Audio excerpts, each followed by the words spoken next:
Então, boa noite, pessoal. Estamos aqui mais uma vez com o Astronomia para Poetas, essa versão online, e hoje a gente vai ter a palestra do professor Luan Guesi, do Observatório do Valongo, que vai falar para a gente sobre planetas extrasolares e a possibilidade de vida no universo. Muito obrigada, Luan. Obrigada a vocês pela presença. E agora é com você, Luan. Pode compartilhar a sua tela. Então, boa noite, pessoal. Sejam muito bem-vindos ao Astronomia para Poetas. Meu nome é Luan Guesi, eu sou professor do Observatório do Valongo, da UFRJ, que nesse ano está completando 100 anos, e eu tenho muito orgulho de fazer parte dessa belíssima história da UFRJ, que formou tantos profissionais e deu tantas contribuições relevantes para a sociedade. E é um prazer também participar do ciclo online, né, da Astronomia para Poetas, que a gente geralmente faz presencialmente lá no Valongo, mas a Silvia teve essa iniciativa de trazer o Astronomia para Poetas para a plataforma virtual, então agradeço a Silvia também pela organização do evento e pela oportunidade de estar participando. E, por fim, agradeço a presença de vocês, por me receberem na casa de vocês, né? Dessa vez não são vocês que vão até o nosso instituto, é gente que chega na casa de vocês, então obrigado por me receberem na casa de vocês. E vamos falar um pouquinho, então, sobre a busca de exoplanetas e de vida no universo, né? Então, toda essa história começa com essa pergunta aqui, né? Será que nós estamos sozinhos no universo?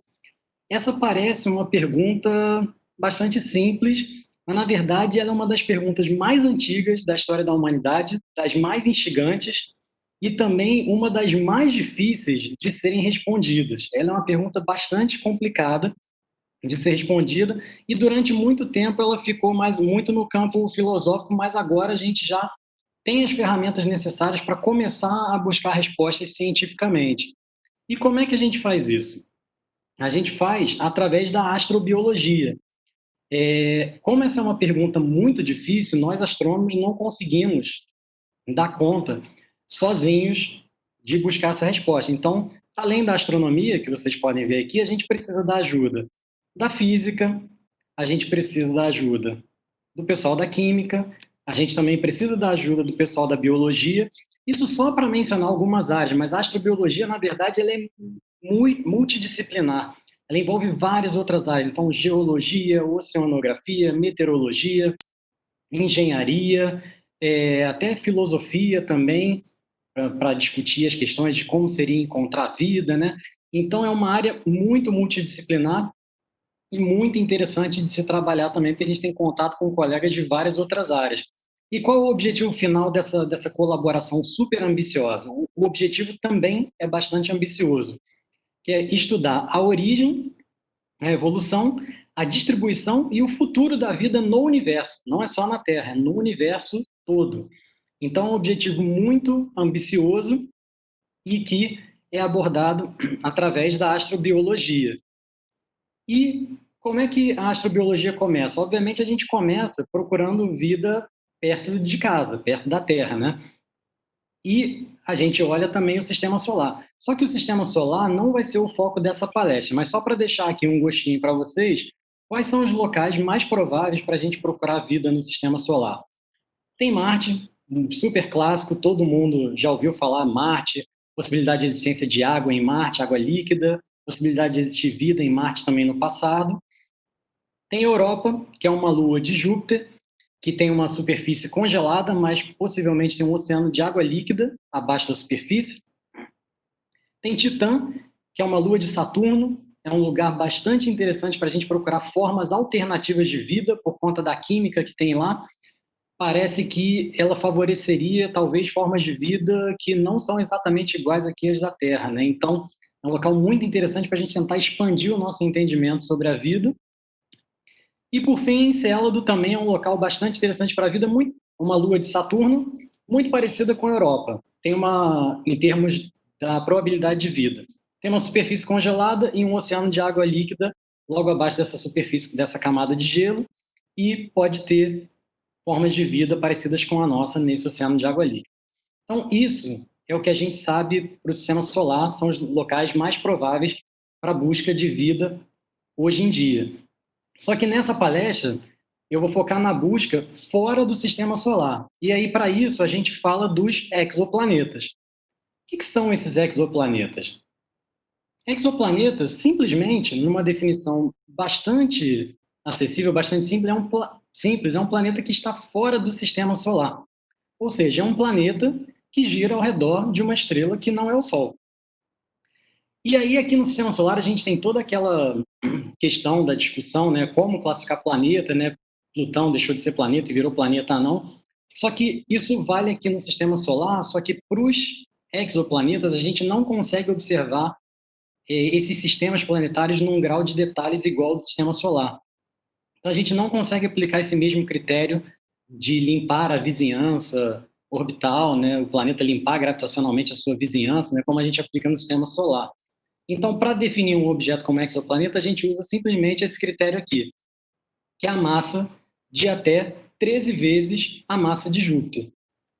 A partir desse limite, esse é um limite aproximado, mas a partir desse limite, um objeto que tenha uma massa maior do que essa passa a ser chamado de anã marrom. Vocês podem ver aqui uma ilustração. Lembrando que a anã marrom não é uma estrela, tá? A anã marrom ela é uma categoria intermediária entre estrela e planeta.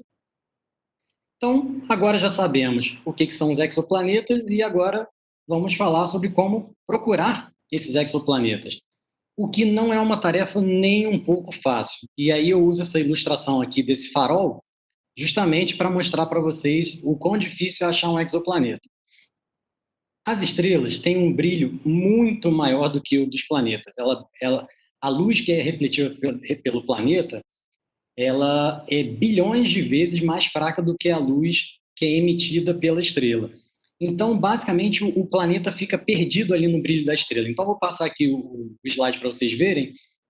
A gente só consegue ver o planeta se a gente conseguir ofuscar esse brilho da estrela. Então, vamos supor que esse farol aqui seja a nossa estrela e vamos supor que a gente conseguisse ofuscar o brilho dela. Aí olha o que acontece. Aí agora a gente consegue ver o vagalume aqui que estava no farol, que representa o nosso planeta. Então vou passar aqui de novo. Então aqui é a estrela, para a gente ver o brilho total dela, mas se a gente conseguir cancelar ou ofuscar esse brilho dela, a gente consegue ver o brilho muito mais fraco daquele planeta que está ali em volta, representado aqui por esse vagalume. Então é mais ou menos essa técnica que a gente usa para conseguir, de fato, enxergar alguns planetas. E aí, eu mostro para vocês aqui alguns exemplos, né? A gente já conseguiu enxergar alguns poucos exoplanetas, né? Dos mais de 4.000 que a gente conhece hoje, aproximadamente 40 e poucos foram vistos diretamente, né? Então, é cerca de 1%, para vocês verem como é que é difícil ver planetas diretamente, né? Então, aqui a gente tem alguns exemplos, por exemplo, esse sistema de HR 8799. Essas regiões aqui que estão em preto, essas são as regiões onde a gente teria o brilho da estrela, onde estaria aquele farol que eu mostrei no slide passado. Só que a gente usa um instrumento justamente para bloquear o brilho da estrela. O centro dela estaria sempre nessa estrelinha amarela que vocês estão vendo aqui nas diferentes figuras. Quando a gente bloqueia o brilho da estrela central, a gente consegue ver os planetas que estão ao redor dela. Então, a gente vê aqui HR 8799, a gente tem uma animação mostrando os planetas em órbita, né? Eles estão aqui caminhando nas órbitas dele, né? Então, esse sistema tem aqui 1, 2, 3, 4 planetas, um aqui mais distante, mais fraquinho também. Aqui embaixo, por exemplo, a gente tem outro planeta aqui, 51 Eridani B. Está aqui o planeta também em órbita ao redor da estrela. Aqui a gente já tem um exemplo um pouquinho diferente, que é por conta da direção que a gente enxerga essa imagem. O planeta efetivamente está passando na frente da estrela, então em algum momento a luz dele também é bloqueada, e o pessoal colocou esse xizinho branco aqui para representar a passagem do planeta, mas a gente também consegue ver ele andando aqui ao redor da estrela. E por fim, tem esse caso aqui de Fomalhaut, que também é um sistema bastante interessante, aí é bem difícil ver esse planeta, né? Porque ele está aqui muito pequenininho, perdido nesse brilho residual aqui que a gente não consegue eliminar 100% da estrela, mas a gente consegue ver o planeta se mexendo aqui, né? Então, o fato é, a gente consegue enxergar os exoplanetas diretamente, mas não todos, só uma pequena porcentagem deles. Então, como é que a gente descobriu todos os outros exoplanetas? A gente usa um método de detecção indireta. Esse método de detecção indireta, como é que ele é feito? A gente usa a luz das estrelas. Então, a gente detecta o planeta através da influência dele na luz das estrelas. E existem vários métodos para fazer isso. O primeiro deles é o método que a gente chama de velocidade radial, que eu vou falar um pouquinho agora. Para falar de velocidade radial, a gente tem que falar de efeito Doppler. E aí vocês vão ficar preocupados, não, mas poxa, vai entrar nessas questões físicas, é complicado, eu não entendo. O efeito Doppler é super simples porque a gente consegue vê-lo no dia a dia, consegue vivenciá-lo no dia a dia. Então, por exemplo, quando vocês estão na rua, ou até em casa mesmo, e vocês escutam uma sirene de uma ambulância, de um carro de polícia, etc., quando esse veículo está se movendo na sua direção, você vai notar que o som vai ficando mais agudo. E depois, à medida que ele se afasta de você, você vai notar que o som fica mais grave. Isso é o efeito Doppler para ondas sonoras. Só que esse efeito Doppler também acontece para as ondas eletromagnéticas, ou seja, para a luz, inclusive para a luz das estrelas. Então, quando uma estrela está se afastando da gente, a frequência da onda dela ela fica menor. Então, o que isso significa? Para o som, a baixa frequência é um som mais grave. Para a luz, uma baixa frequência é uma luz mais avermelhada. Então, quando a estrela está se afastando da gente, a luz dela fica mais avermelhada, e quando ela está se aproximando, no caso oposto, a frequência fica mais alta, então a luz dela fica mais azulada. Esse, então, é o princípio que a gente usa para o método de velocidade radial.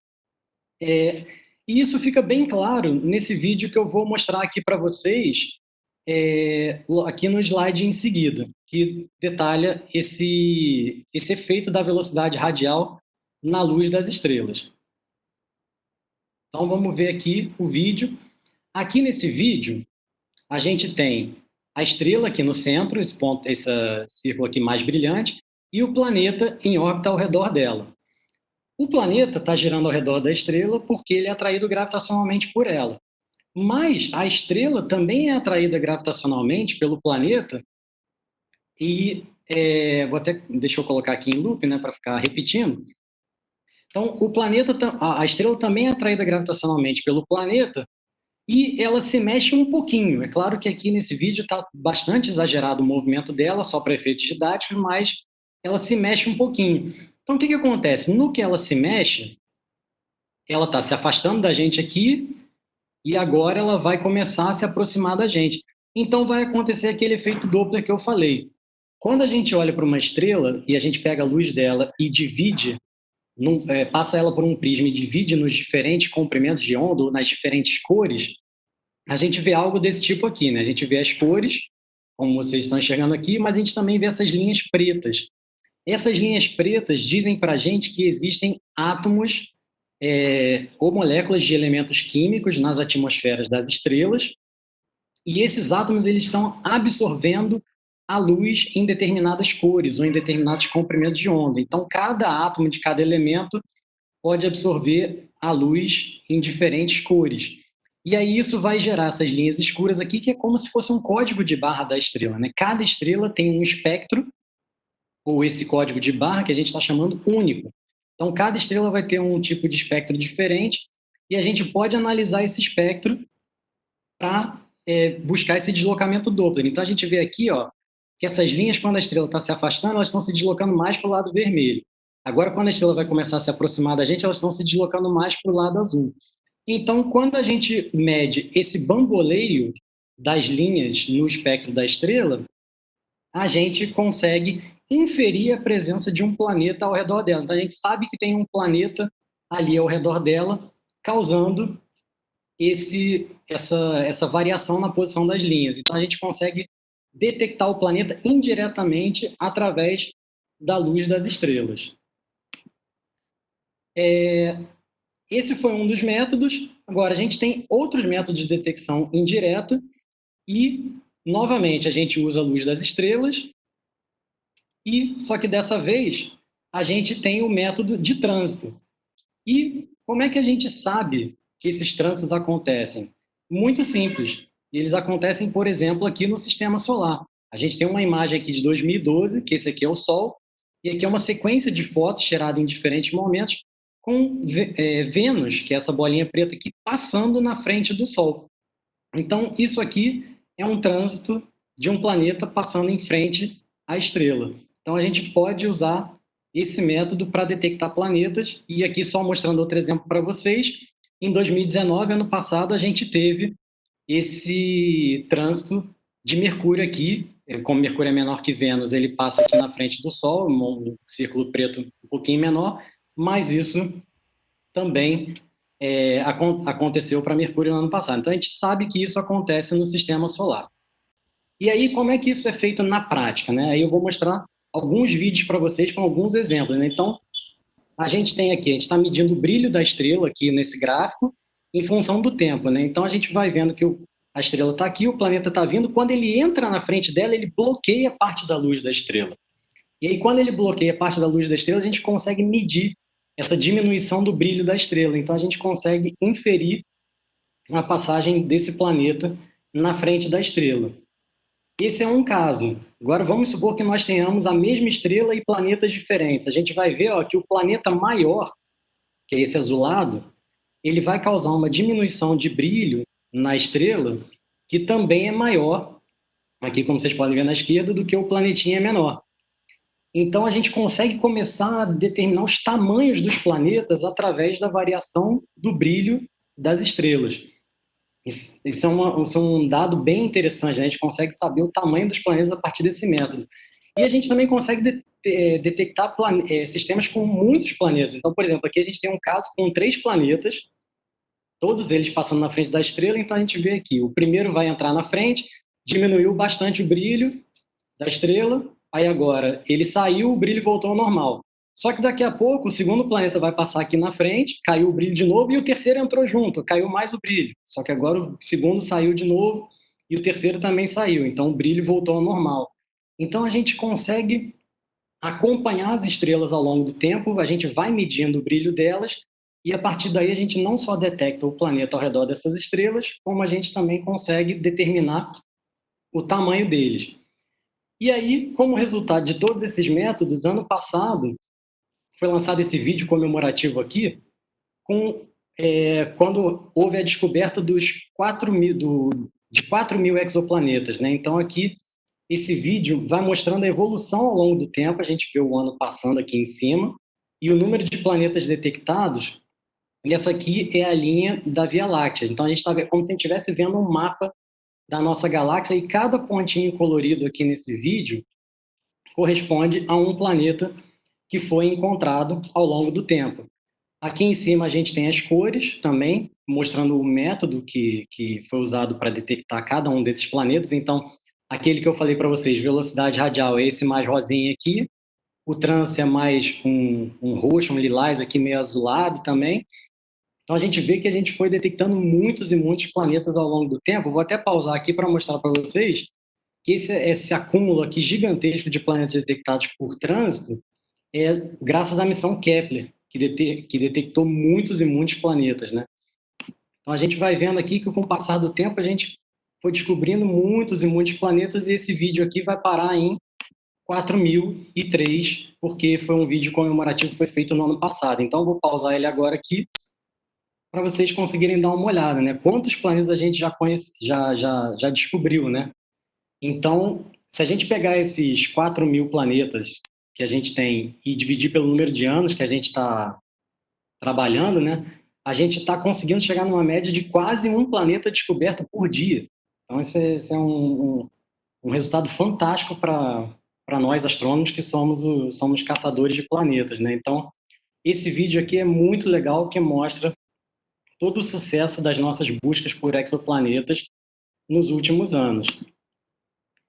Hoje, a gente tem um pouquinho mais em relação a quando esse vídeo foi feito, né? A gente conhece 4.164 exoplanetas, sendo que 77% deles foram detectados através do método do trânsito, que é aquele que o planeta passa na frente da estrela e reduz o brilho dela, e 19% foram detectados através da velocidade radial, por aquela variação na luz da estrela ficando mais azulado e mais avermelhado. Então a gente vê que quase todos os planetas foram detectados por esses dois métodos, mas existem outros que também vêm contribuindo bastante para o nosso conhecimento. Ok, então já sabemos como buscar os exoplanetas, então essa é a primeira parte da apresentação, né? Agora, como que a gente busca vida, né? Quantos desses planetas são habitáveis, né? Então vamos conversar um pouquinho sobre isso agora. Vocês já devem ter visto em algumas notícias, noticiário também, que a gente fala muito de zona habitável. Só que zona habitável, será que significa que tem vida ali? Como as pessoas estão mais familiarizadas com o tema, pelo meu slide anterior já perceberam que tinha um leve spoiler ali, né? Então, na verdade, a zona habitável não significa vida.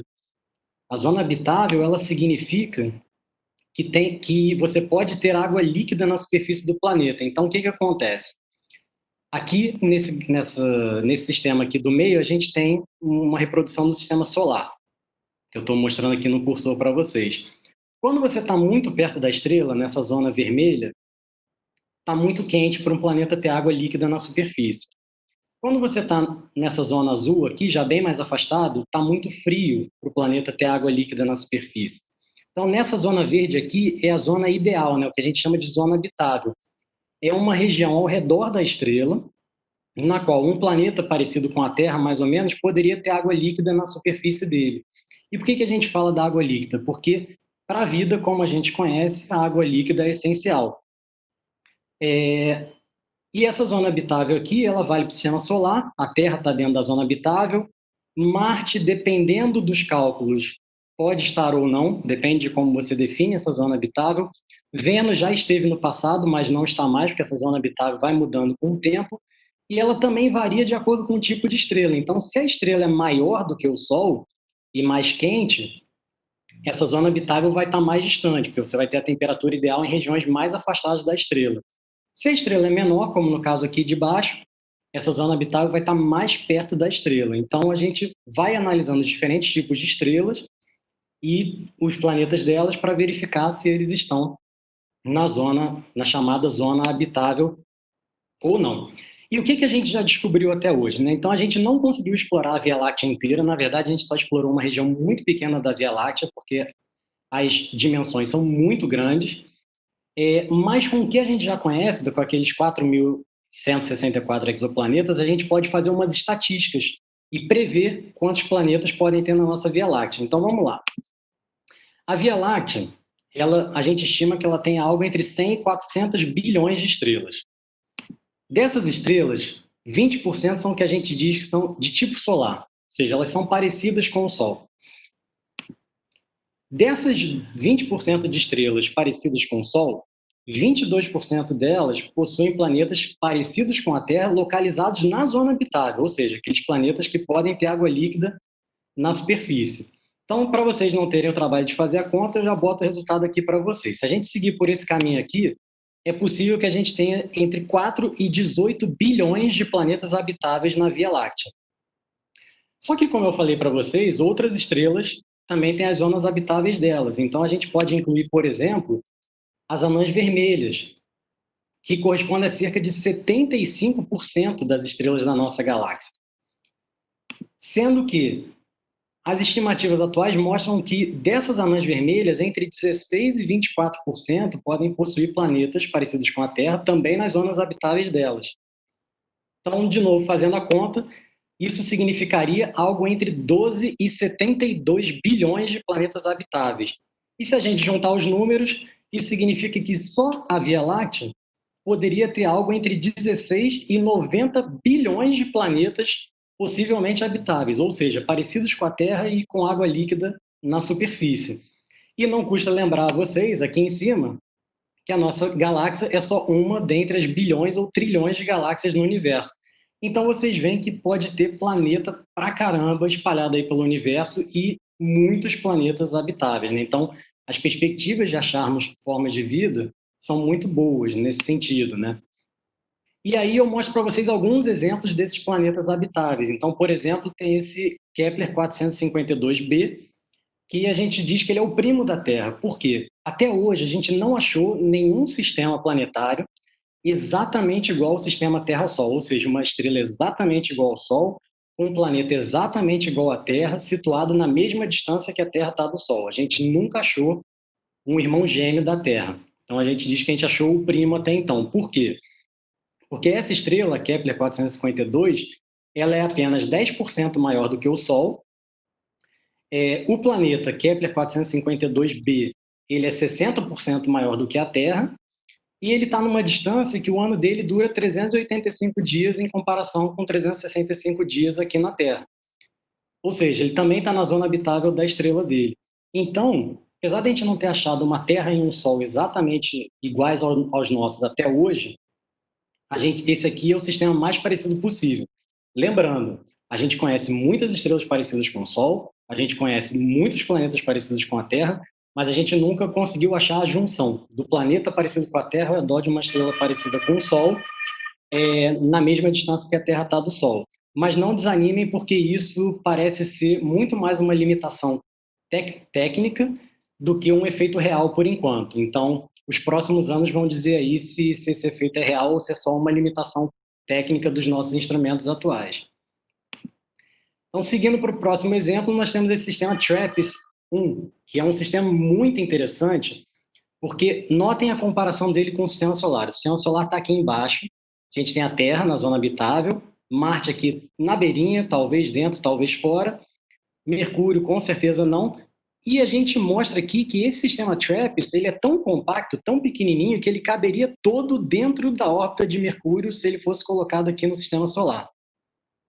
Só que esse sistema é bem interessante, que ele tem uma daquelas estrelas anãs vermelhas, bem menores e mais frias que o Sol, e esse sistema possui 7 planetas parecidos com a Terra. As massas estão entre 30% da massa da Terra, ou seja, 0,3 vezes a massa da Terra, e talvez até 16% maiores do que a massa da Terra. Ou seja, está todo mundo ali mais ou menos ao redor da massa da Terra.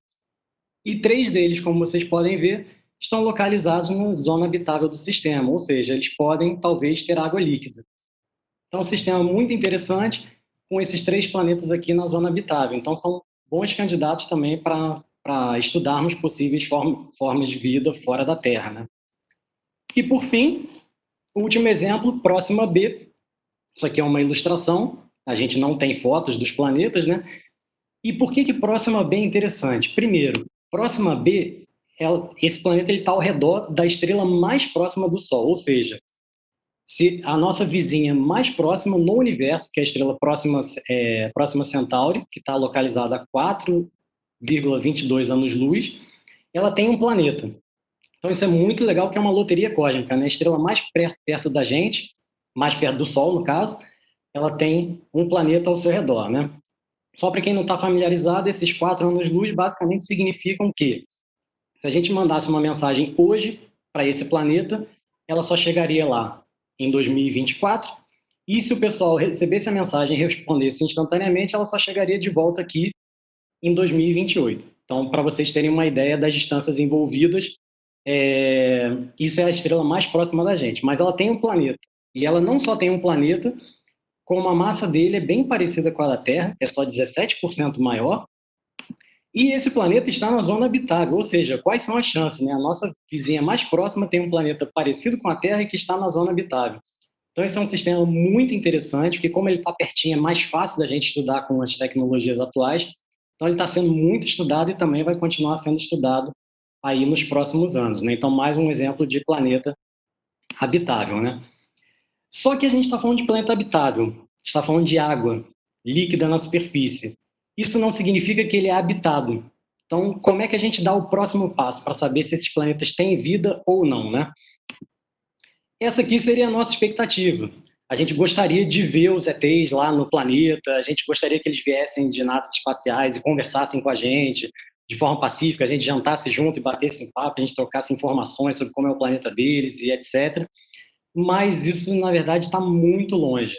da realidade. A realidade que a gente tem hoje é essa aqui. É bem menos divertida, mas também é o que a gente tem ainda para fazer hoje. O que, que a gente faz? A gente, de novo, recorre à luz das estrelas para procurar o que a gente chama de bioassinaturas. O que, que seriam essas bioassinaturas? Seriam assinaturas deixadas pela vida que a gente possa identificar na atmosfera dos planetas. Então, por exemplo, quando a luz da estrela passa pela atmosfera do planeta, algumas moléculas absorvem parte dessa luz, ou quando a luz é refletida também pela atmosfera do planeta. E a gente pode analisar essa luz da estrela, que é refletida ou absorvida na atmosfera do planeta, e procurar por esses sinais que a vida deixaria. E quais seriam esses sinais?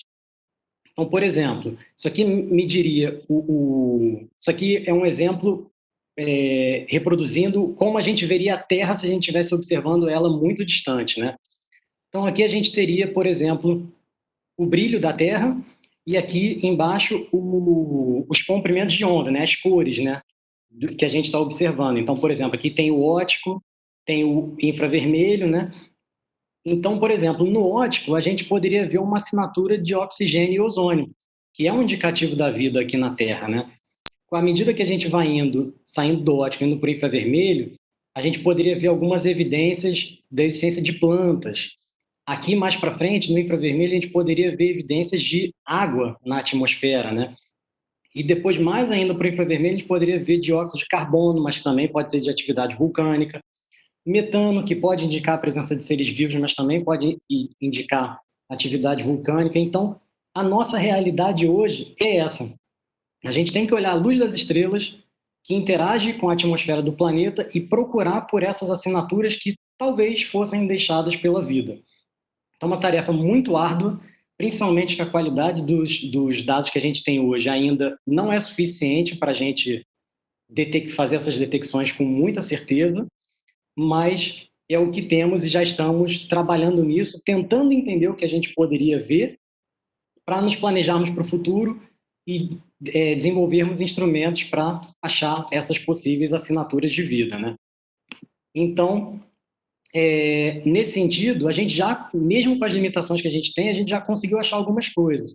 Então, por exemplo, esse planeta aqui, né, que é uma ilustração de novo, o K218b, ele é o que a gente chama de uma super-terra, ou seja, ele é um planeta bem maior que a Terra, mas ele ainda não chega a ser um planeta gigante, e ele está na zona habitável da estrela dele. E o telescópio Hubble, recentemente, ele detectou vapor de água aqui na atmosfera desse planeta, ou seja, aquilo que a gente está se propondo a fazer com os instrumentos atuais, a gente já está conseguindo. Eu falei para vocês que a água poderia ser uma das evidências deixadas pela vida. É claro que a gente achar água só na atmosfera do planeta não significa que ele tenha vida, mas deixa ele mais interessante.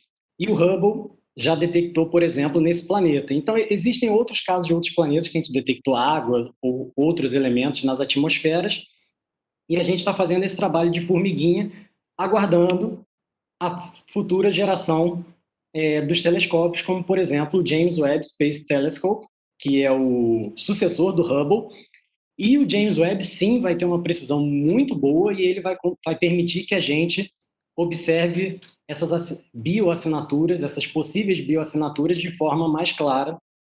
Por exemplo, próxima B, aquele planeta que eu falei para vocês, é um dos alvos preferenciais porque está pertinho, então a gente consegue obter dados de melhor qualidade. Então, a gente tem que aguardar um pouquinho, a gente já está se preparando, já está fazendo vários estudos, e se tudo der certo, não sabemos se vai ser adiado ou não, né? Mas se tudo der certo, em 2021, James Webb Telescope vai ser lançado, e aí a gente vai conseguir dar um grande passo nos estudos dos exoplanetas e das bioassinaturas e procurar a vida no universo. Então, basicamente, era esse resumo que eu tinha para falar para vocês. É um resumo bem curtinho, claro, é só para a gente fazer uma primeira conversa sobre esse assunto. E aí eu estou à disposição de vocês agora para a gente conversar mais sobre esse assunto, responder perguntas também que vocês tenham. Caso vocês tenham vergonha de falar aqui na transmissão ou lembrem de alguma pergunta depois, eu deixo aqui todos os meus contatos, né? Então tem o meu e-mail, tem o Instagram, tem o Facebook, tem meu site. Então vocês podem ficar muito à vontade para entrar em contato e tirar dúvidas. E também, se vocês são da área de pesquisa científica e têm interesse em trabalhar nessa área, pode parecer que, de repente, todas essas pesquisas são feitas pela NASA ou por grupos de pesquisa internacionais, mas não. Nós fazemos muitas pesquisas nesse sentido. Então, por exemplo, o meu grupo de pesquisa no Observatório do Valongo, da UFRJ, trabalha com a detecção de planetas através do método do trânsito. A gente determina as propriedades das estrelas e dos planetas para tentar entender como eles se formaram. A gente analisa as atmosferas dos planetas em busca de sinais de vida ou de entender melhor a composição química deles, e a gente também analisa como possíveis organismos que a gente já conhece talvez sobrevivessem ou não nesses planetas. Então, a gente faz pesquisa bastante séria e de bastante relevância internacional na UFRJ. Então, se vocês também tiverem interesse de trabalhar com isso, fiquem à vontade para entrar em contato. E, mais uma vez, agradeço muito a presença e o interesse de todos vocês. Obrigado. Muito obrigada, Luan. Muito boa apresentação. Tem algumas perguntas aqui. A Já temos primeira perguntas. pessoa é a Viviane, foi a primeira que se inscreveu. Viviane Oi, gente, Rodrigueri. boa noite. Boa Boa noite, noite. Viviane. Eu quero agradecer a qualidade da palestra, muito boa. E Obrigado. eu tenho duas perguntas para fazer. A primeira é que teve um slide que mostrou o sistema TRAPPIST-1 Aham, tá aqui. e isso, em que os planetas maiores estão mais próximos da estrela. Eu achei isso curioso, queria saber se eles representam a massa real mesmo ou se é só um modelo esporádico, né? E a outra pergunta que eu queria fazer é sobre as bioassinaturas. A bioassinatura parece que ela é capturada através da emissão de raios eletromagnéticos, né? Através da espectroscopia da própria estrela. Uhum. Então, como é possível identificar dados tão minuciosos e tão diferentes de um planeta que poderia habitar a vida através da análise desse espectro, sabe? A gente tem que apelar para a química, o que é preciso fazer? Obrigado, Viviane, as suas perguntas. Primeiro, obrigado pela presença, pelo interesse. As suas perguntas foram muito boas. Esse sistema TRAPPIST, aqui, esses planetas, eles estão, apesar de ser uma ilustração, essa ilustração está em escala de tamanhos. Então, realmente, os maiores planetas, mas maiores em termos de tamanho, estão mais perto da estrela. Eu não lembro a proporção das massas exatamente, mas isso é uma coisa que a gente ainda está quebrando a cabeça para entender. Os sistemas planetários, eles são muito diversos. Tem sistemas planetários com planetas pequenininhos perto, tem sistemas planetários com planetas muito maiores que Júpiter colados na estrela. Então, isso aí poderia acontecer através de mecanismos que a gente chama de migração. O planeta ele se forma mais distante e ele vai chegando mais pertinho da estrela ao longo do tempo. Só que a gente ainda não tem uma teoria completa que explique absolutamente a formação de todos os planetas que a gente conhece. Então, na verdade, a gente está observando mais planetas e tentando descobrir mais planetas para criar uma base de dados bem grande para tentar entender absolutamente todos os casos, né? Então, inclusive isso foi desde o início da busca por exoplanetas, porque o primeiro planeta que a gente descobriu ao redor de uma estrela parecida com o Sol, ele tinha metade da massa de Júpiter e uma órbita menor do que a de Mercúrio. Então, já desde o início a gente já falou, nossa, peraí, a formação planetária é muito mais ampla do que a gente imaginava. Então, a gente tem que voltar para os nossos modelos físicos e tentar explicar tudo isso. Então, esse sistema TRAPPIST ainda está sendo bastante analisado e a gente está tentando desenvolver um cenário que explique isso, né? Porque aqui a gente vê que tem dois planetas grandes, depois dois menorzinhos, aí depois dois maiores e depois um menor lá fora, né? Então, a gente está tentando entender como essas coisas acontecem. Você vê que, por exemplo, aqui no Sistema Solar, a gente tem Marte, que é um planeta menor do que a Terra depois dele. Isso tem a ver com algumas características específicas da formação do Sistema Solar. Então, talvez essa distribuição de tamanhos aqui de TRAPPIST tenha uma relação com a história de formação dos planetas nesse sistema. A gente ainda não tem o cenário completo definitivo desse sistema. E sobre a sua outra pergunta, você está certíssimo. Na verdade, você fez a pergunta e já deu a resposta. Sim, a gente usa espectroscopia, sim, a gente usa bastante química. O que acontece? Quando a luz da estrela passa pela atmosfera do planeta, essa atmosfera ela tem moléculas e elementos químicos ali. E eles podem absorver parte da luz. Só que a gente sabe, através de estudos anteriores, né, que essas absorções que são causadas por essas moléculas, ou as moléculas mais especificamente, elas não estariam na própria estrela. Elas teriam que estar num corpo mais frio. Então, por isso que a gente sabe que, na verdade, foi absorvido pela atmosfera do planeta e não na própria atmosfera da estrela. E aquele espectro tá bonitão, que eu mostrei, porque ele é um exemplo da Terra, mas na realidade a gente vê uns negócios muito pequenininhos, são efeitos muito sutis, então a gente está fazendo um esforço, tá ali espremendo a laranja para tirar a última gotinha de suco, assim, para tentar entender o que está acontecendo nesses espectros. Mas a gente já consegue tirar algumas informações, como, por exemplo, a água. A água é uma molécula relativamente fácil de detectar nesses espectros das estrelas que passam pelas atmosferas dos planetas. Luan, tem mais Sim, perguntas aqui de Matheus, Carol, Lucas e Tailã. E para vamos avisar lá. também que a nossa chefe está aqui, a Cássia, a decana do CCMN, está assistindo aqui sua apresentação. Ah, legal, obrigado pela A minha presença. chefa.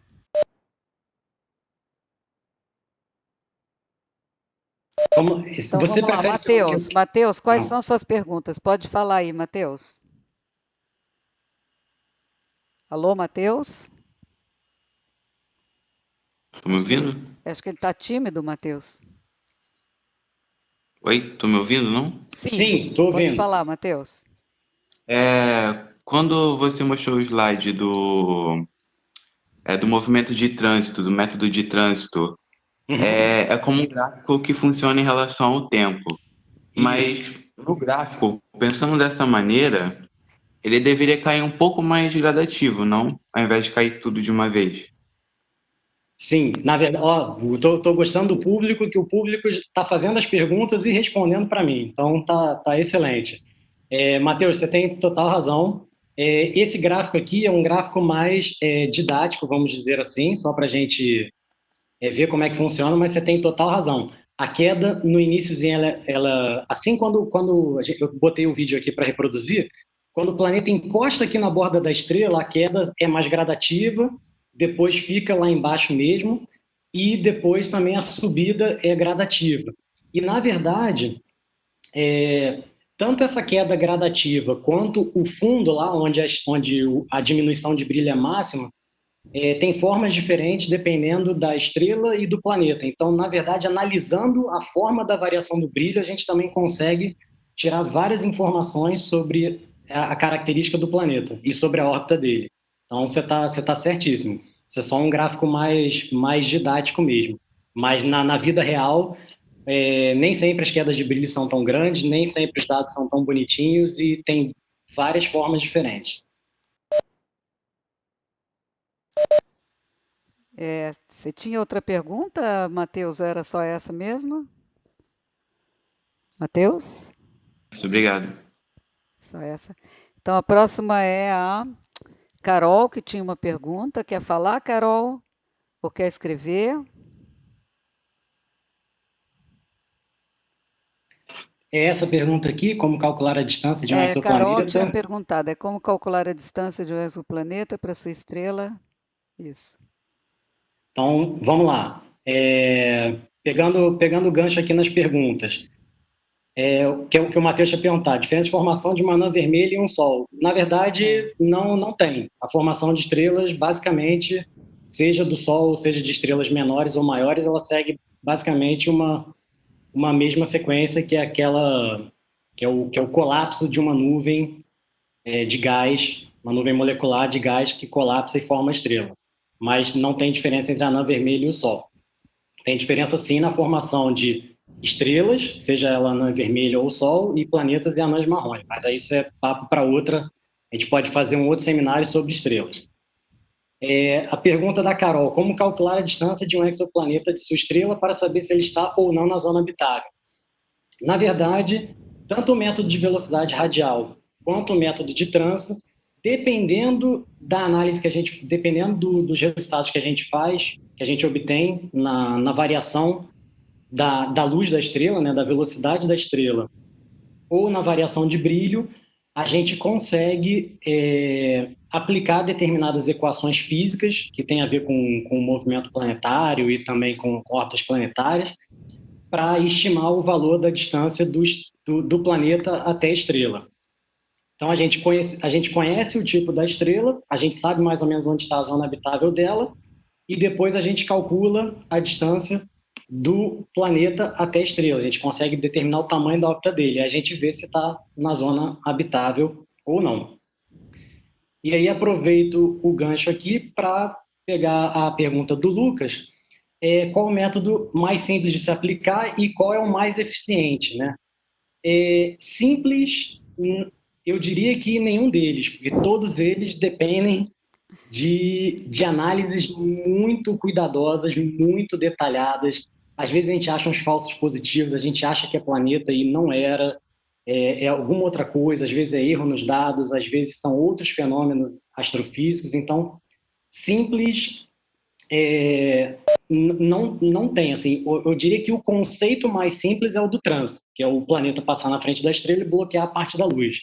Mas o método em si é bastante difícil de ser aplicado, só que ele também hoje ele é o mais eficiente, muito por conta do Kepler, que foi uma missão fantástica, descobriu milhares de planetas.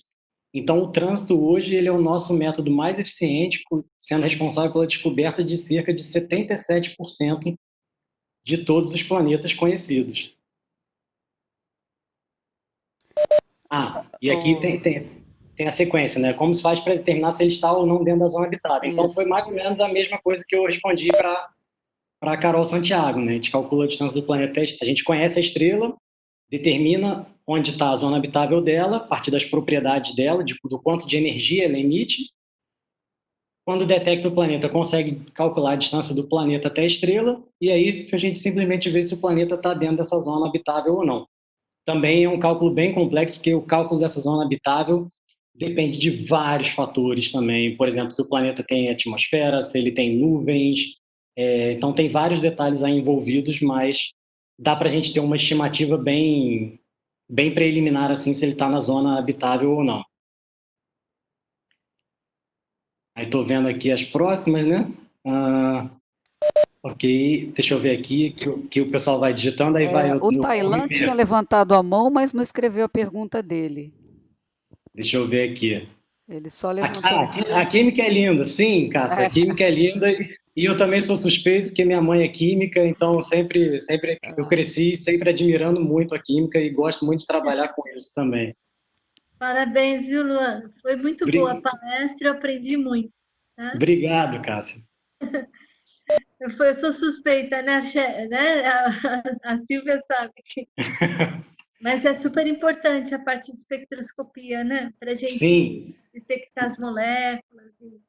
Na verdade, todo o meu trabalho de análise de estrelas e caracterização dos planetas e das estrelas, busca de assinatura de vida, ele é todo baseado em espectroscopia, todo. Então, realmente, o trabalho é fundamental para a astronomia. Assim, a partir na verdade, aqui, né, no Brasil, a gente tem essa carga muito alta espectroscopista, os astrônomos aqui do Brasil, né? Durante muitos anos, essencialmente, a astrofísica foi feita com espectroscopia, né? Sim.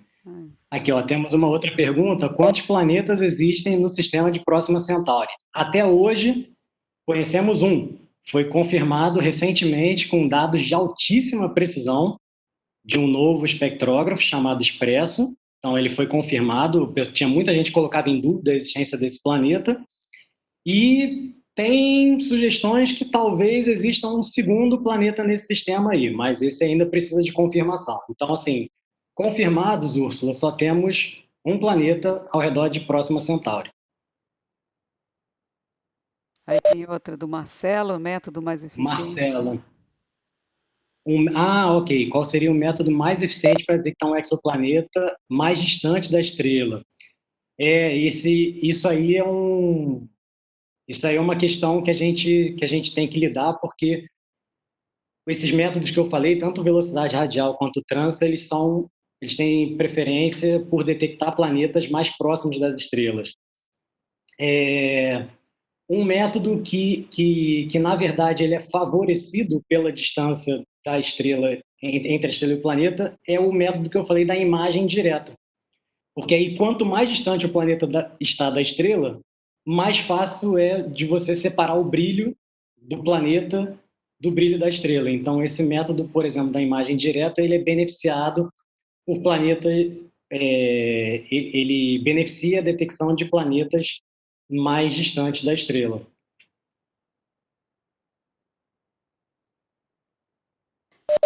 Bom, tem um outro Matheus que tem uma pergunta para fazer.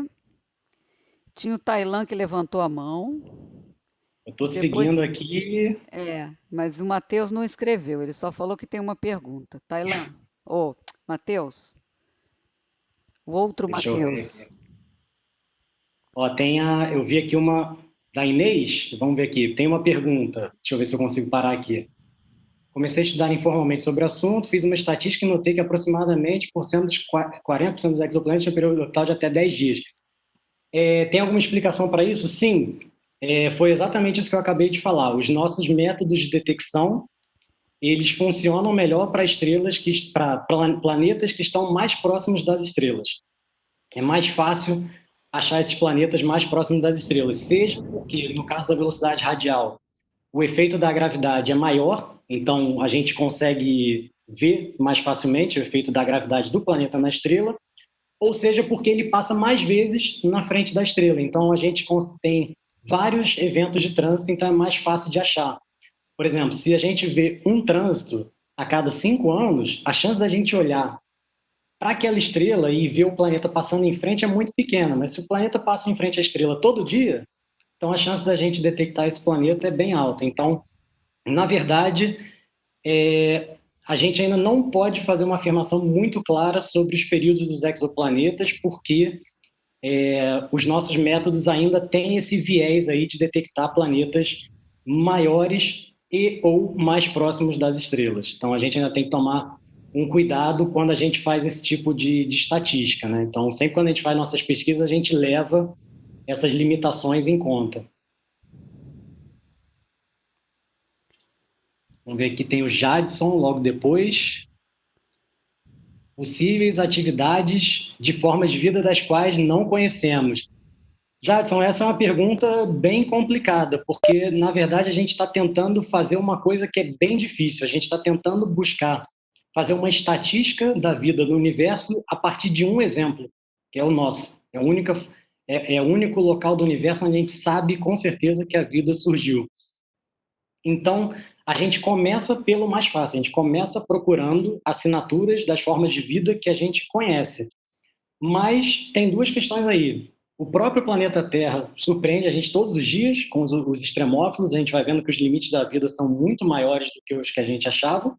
Então, isso vai ajudando a gente na busca de vida. E existem pesquisas que tentam propor formas alternativas de vida baseada em silício, talvez ao invés de carbono, usando outros líquidos, talvez como amônia, no lugar da água, mas ainda é tudo muito hipotético, muito experimental, muito especulativo. Mas tem gente séria, pesquisas sérias sendo feitas nesse sentido. É porque a gente tem que se preparar. Imagina, seria muito frustrante, né, a gente passar por um planeta que tem vida e que a gente não consiga reconhecer isso, né? Então, a gente também pensa em formas alternativas de vida.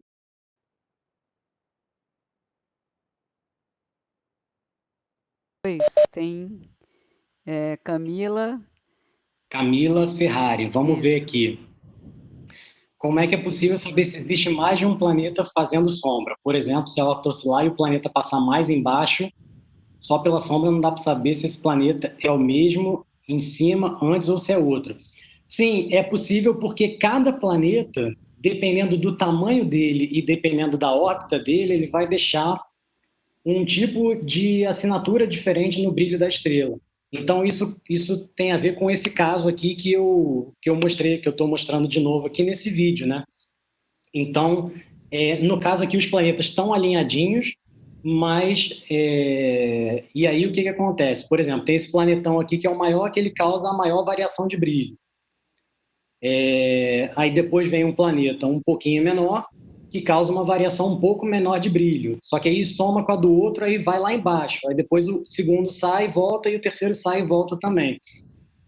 E se os planetas passassem não no centro da estrela, mas mais para as bordas, ou passassem inclinados, o brilho das estrelas também não é homogêneo. A estrela ela não brilha igual no centro e nas bordas. Então, sabendo dessa informação, a gente consegue saber o tipo de planeta que passou e mais ou menos a direção na qual ele passou também. Então, nesses sistemas que tem vários planetas, a gente consegue sim distinguir os diferentes planetas, sabendo se foi o mesmo ou não que passou, até porque eles também têm períodos diferentes. Então, quando há uma repetição, a gente vai vendo pela repetição, opa, de 2 em 2 dias o brilho da estrela cai tantos por cento, mas de 5 em 5 dias cai um valor diferente. Então, a gente consegue também, pelo período, distinguir os diferentes planetas que estão ali ao redor. Obrigado pelo comentário logo depois sobre a palestra. E depois temos o Andrei, né? Existe a possibilidade de haver vida... Espera aí que rolou aqui para baixo, eu perdi. Existe a possibilidade de haver vida em planetas que estão longe da zona habitável por causa de efeitos como o estufa? E caso sim, o trabalho de espectroscopia seria útil para descobrir as questões biológicas dela, já que estão tão distantes da estrela. Sim e sim. Existe a possibilidade de haver vida fora da zona habitável, mas aí eu vou dar um exemplo um pouquinho diferente.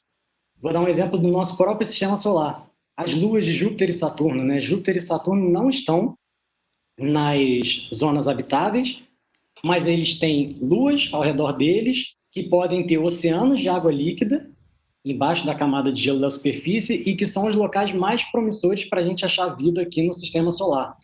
Então, sim, pode haver vida fora da zona habitável e, de fato, tem muita gente estudando as chamadas exoluas, ou seja, seriam as luas que estão ao redor de planetas extrasolares, para tentar achar casos parecidos com Europa, Encélado e Titã, né, que são essas luas que poderiam ter vida, mesmo o planeta estando fora da zona habitável. E, como sempre, a espectroscopia vai ser fundamental. Vou dar um exemplo também.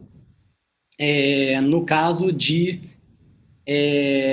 agora fugiu. Não sei se foi Encélado ou Europa. Mas, enfim, uma dessas duas luas, ela tem geysers que expelem essa água líquida para o espaço. Encélados. Foi Encélado, né? Então, isso, foi Encélado mesmo. Muito obrigado. Tanto que foi a Cassini, que estava ali em órbita ao redor de Saturno e passou por um desses geysers, né? E meio que, vamos dizer assim, cheirou esse material que foi expelido, esse gás que foi expelido, né? Porque depois que a água foi expelida, ela evapora por causa da ausência de atmosfera, e conseguiu detectar não só água, como moléculas orgânicas saindo do interior de Encélado. Então, mais uma vez, a espectroscopia a serviço da busca da vida, tanto no sistema solar quanto no universo. E eu acho que isso... e aí... não, achei que tinha a ver, mas o Sérgio perguntou depois por que a espectroscopia é mais usada aqui. Algo a ver com os recursos, né? Acho que a Silvia também pode me ajudar nessa questão. Acho que sim, né? Por conta do tipo de equipamento que a gente sempre teve mais disponível aqui no Brasil, né? É isso. Que era o que a gente Exatamente tinha isso. mais disponível, né? Bom, mas isso não invalida o fato que a espectroscopia é que dá as respostas mais completas, né? Para tudo, né? Sim, sim. Espectroscopia a gente tira tudo, mas a gente é mais espectroscopista porque era o que tinha aqui no Laboratório Nacional de Astrofísica. Sim, é verdade. Posso falar uma coisinha, Silvia? Pode. Acho que o Laboratório Nacional de Luz-Síncrotron também, que nós temos no Brasil, também tem ajudado muito nessas pesquisas, né, Lu? Legal. Laboratório que fica em Campinas. Tem muita gente trabalhando com essa parte de espectroscopia voltada à astronomia também. Sim, inclusive eu tenho colaborações com pessoas de lá nesse sentido, justamente para a gente tentar entender possíveis organismos extremófilos que viveriam nos exoplanetas. Isso mesmo. Bom, então vamos ver seguindo aqui, vamos ver nas perguntas. O Tailan finalmente perguntou, Silvio. Perguntou sobre a variação da posição da zona habitável. Na verdade, isso tem a ver, Tailan, com a evolução da estrela. Então, o Sol, quando ele nasceu, ele tinha uma luminosidade, né, a quantidade de energia que ele emitia, era menor do que a quantidade de energia que ele emite hoje. E se ele está emitindo menos energia, a zona habitável, aquele local onde a temperatura vai ser autossuficiente para ter água líquida na superfície do planeta, vai ser mais próxima. Só que à medida que o Sol vai evoluindo ao longo da vida dele, essa luminosidade dele vai aumentando, e aí com isso a zona habitável progressivamente vai se afastando. Só que a Terra sempre permaneceu dentro dela, mesmo com essa variação de posição. O que não foi o caso de Vênus. Vênus possivelmente estava na zona habitável e agora não está mais.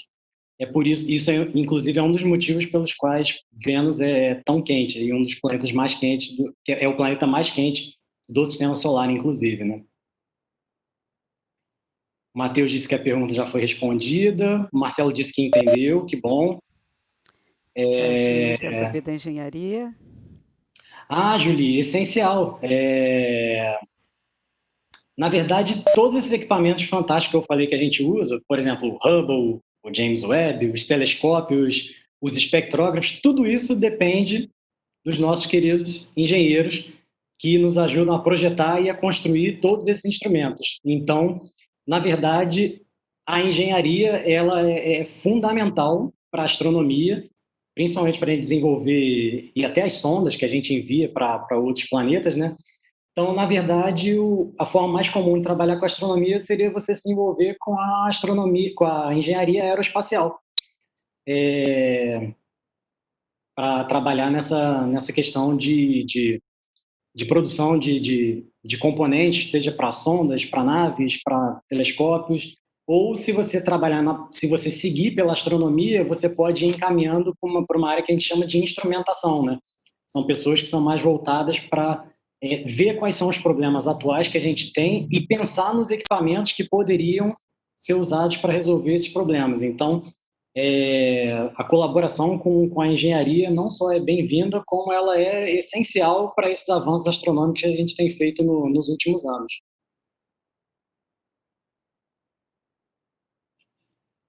Aí depois tem aqui a pergunta do Marcelo. Já temos tecnologia para detectar exoluas? O quão promissor elas são para a astrobiologia? A gente está no limite. Já tiveram algumas possíveis suspeitas de exoluas, mas que não foram confirmadas, porque assim, se detectar a assinatura dos planetas já é difícil, as exoluas, que são menores ainda, são bem mais difíceis. Então, a gente está no limite, tem muita gente boa tentando fazer isso, mas a gente ainda não tem nenhuma confirmação. A gente tem candidatas a exoluas, mas nenhuma delas confirmadas. A gente tem umas 4 candidatas. E elas são extremamente promissoras, porque a gente conhece muitos planetas gigantes que estão nas zonas habitáveis das suas estrelas. Só que a gente olha e fala, bom, planeta gigante não é um local apropriado para a vida. Mas e se esse planeta gigante tiver uma exolua? Essa exolua seria do tamanho de um planeta como a Terra, talvez, ou um pouquinho menor, e estaria na zona habitável. Então elas são muito promissoras para a astrobiologia e podem ampliar absurdamente a quantidade de locais possivelmente interessantes para a vida que a gente tem aí no universo. Obrigado pelo comentário, Carol. Depois temos uma pergunta aqui do Amir, né? Existem outros requisitos que podem favorecer a existência de vida em condições extremas? Por exemplo, no caso de Tritão, a Lua de Netuno, existe uma especulação que poderia existir uma outra fonte de energia devido à ionosfera. Palestra foi maravilhosa, obrigado.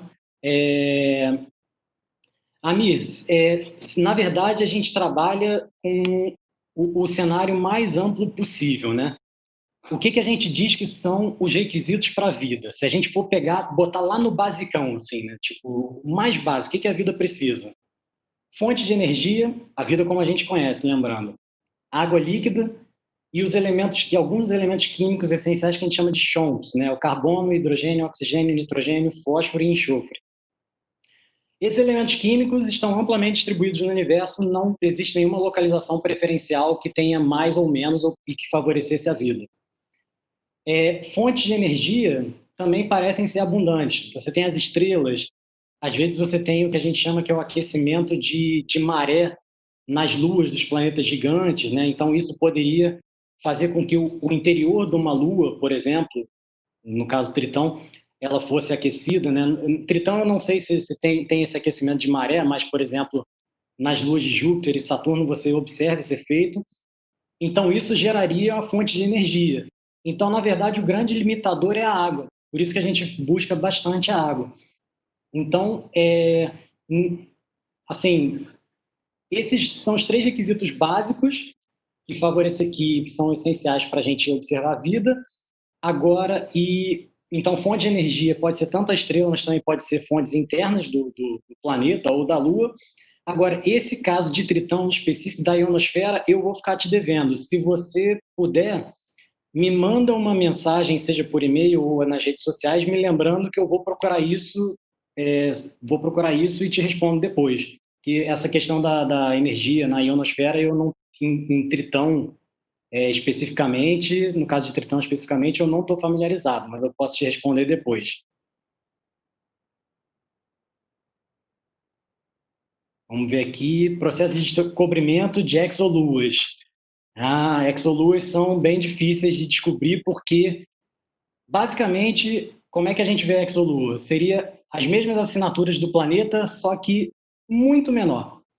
Então, na verdade, no caso do trânsito, a gente teria aquela queda de brilho proporcionada pela passagem do planeta em frente à estrela, só que se esse planeta tiver uma lua, a lua também está passando na frente da estrela, então ela causa uma micro queda de brilho adicional ali, e a mesma coisa a velocidade radial, ela tem uma gravidadezinha muito pequena que vai gerar um efeito muito, muito, muito ínfimo também naquele deslocamento da estrela. Então, são basicamente efeitos adicionais em cima dos efeitos dos planetas. Então, como são efeitos muito pequenos em cima de um efeito muito maior, isso dificulta bastante, e é por isso que a gente só tem candidatas ainda e não exoluas confirmadas. Esse é um trabalho bem, bem difícil, que ainda vai precisar de um tempinho para gerar um volume grande de detecções confirmadas. Vamos ver. Opa, um abraço diretamente de Recife. Isso combina muito com o que a Silvia falou, né? Da questão de ampliar o nosso público. Então, um abraço aí para o pessoal de Recife que está assistindo. É muito legal que vocês consigam participar com a gente. Obrigado pelo interesse, Matheus. Então, como assim, reforço aqui o que a Silvia falou. É extremamente positivo a gente ter esse contato que talvez a gente não tivesse se a palestra fosse feita localmente lá no Valongo. A Inês também é de Recife. Aparente, Recife tá indo bem aqui, né? Tailã também, olha aí. Mas Tailã já é quase carioca, pô. Muito legal de Recife. Marcelo agradeceu aqui a resposta. De nada, Marcelo, qualquer coisa, entra em contato. Viviane também falando aqui, agradecendo. Obrigado, Viviane. Filosofia, hein? É uma área bastante importante, tá? Para a astrobiologia. Recomendo você dar uma olhada, se você procurar no YouTube ou qualquer lugar, nas redes sociais, procura palestras que envolvam o Alex Dodsworth. Ele é um filósofo que eu conheço também, trabalha muito nessa área de filosofia relacionada à astrobiologia. Discute questões bastante interessantes sobre a busca de vida no universo e dilemas éticos da exploração espacial. Então, procure material dele, porque tem muita coisa boa e, a princípio, pode parecer que não, mas você, fazendo filosofia, pode colaborar não só em diversas outras áreas do conhecimento e para a sociedade, mas especificamente também para a astrobiologia. Então, mantenha contato com a gente que a sua contribuição é muito importante. Como eu falei, a gente precisa lidar com planetas, placas tectônicas, atmosfera, o oceano, e nós somos astrônomos, nós não sabemos disso tudo. Então, a gente precisa de ajuda de várias pessoas de outras áreas para a gente conseguir ter sucesso nessa busca da astrobiologia, né? Aqui, Carol Santiago de Porto Alegre, um abraço Porto Alegre também. E a Mariana está aqui perguntando: principais institutos de pesquisa no Brasil e no exterior que possuem pós-graduação voltada para a área de astrobiologia. Pois isso é uma coisa que, pelo menos aqui no Brasil, ainda não temos uma pós-graduação voltada para a astrobiologia. Existem discussões no sentido de tentar criar uma, mas a gente ainda não tem, depende de iniciativas individuais, por enquanto. No exterior, tem o NASA Astrobiology Institute, né? Então, o Instituto de Astrobiologia da NASA, que geralmente oferece bolsas para estudantes de pós-graduação e bolsas de pós-doutorado. Então, seria um dos locais mais legais para trabalhar com isso no exterior. Então, fica aí essa dica. Acho que a sigla é NAI, né? Que é NASA Astrobiology Institute, né? Então, essa é uma boa dica aí para você, Mariana. Jadson assistiu de São Paulo, obrigado, Jadson. Viviane já está baixando os PDFs do artigo, legal. Depois, se quiser, fica à vontade para entrar em contato com o Alex, que é uma pessoa super acessível, ótima de conversar também. E se quiser também, fica super à vontade para manter contato comigo e a gente conversa sobre essas questões, dessas conexões da filosofia com a astrobiologia. Aqui, Diego, de Santa Cruz, obrigado, Diego. E o Tailã, isso aí talvez a Silvia queira falar um pouquinho mais. Eu não, pelo menos acho que chegamos aqui no final das perguntas, mas lembrando, gente, esse papo não precisa terminar aqui. Estou à disposição de vocês, seja nas redes sociais, seja no e-mail. Fiquem muito à vontade para entrar em contato, seja para dúvidas, seja para oportunidade de fazer projetos de pesquisa. Só entrar em contato comigo.